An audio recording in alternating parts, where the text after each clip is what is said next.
মিথ্যা এই শহরটা খুব অদ্ভুত। এখানে ২০০ টাকা দিলে দেহ পাওয়া যায়, কিন্তু জীবন দিয়ে ভালোবাসলেও মন পাওয়া যায় না। রাতের শহরটা ঝলমলে আলোয় ভরা, কিন্তু সেই আলোর আড়ালে লুকিয়ে থাকে হাজারটা অন্ধকার গল্প।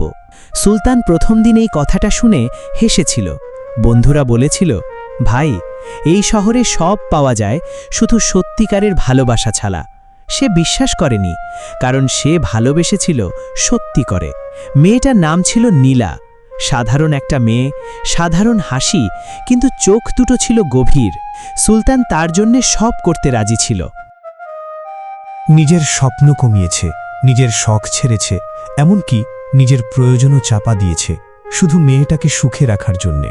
নীলা বলতো, তুমি ছাড়া আমি কিছুই না, আর সুলতান সেই কথাগুলো বুকের ভেতর তাবিজের মতো রেখে দিত।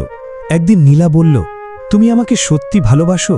সুলতান মুচকি হেসে বলেছিল, জীবন দিয়ে ভালোবাসি। সে সত্যিই জীবন দিয়ে ভালোবেসেছিল।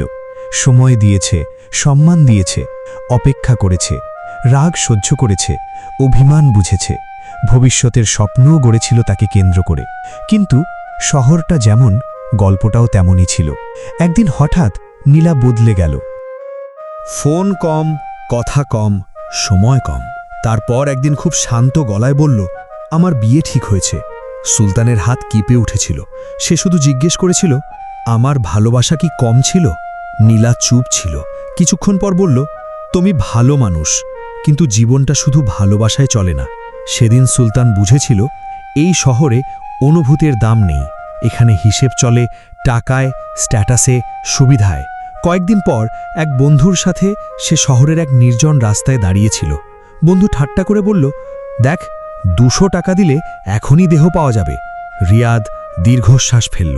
তার চোখে তখন নীলার স্মৃতি, তার দেওয়া সময়, তার দেওয়া বিশ্বাস, তার দেওয়া পুরো জীবন। সে ধীরে ধীরে বলল, হ্যাঁ, দেহ পাওয়া যায়, কিন্তু মন না। বন্ধ চুপ। সুলতান আকাশের দিকে তাকিয়ে মৃদু হেসে বলল, এই শহরের দেহ ভাড়া পাওয়া সহজ, কিন্তু মন কখনো ভাড়া হয় না। আর সবচেয়ে বড় মিথ্যা হলো যে বলে, আমি সারা জীবন তোমারই থাকব। সেদিন থেকে সুলতান আর কাউকে দোষ দেয় না।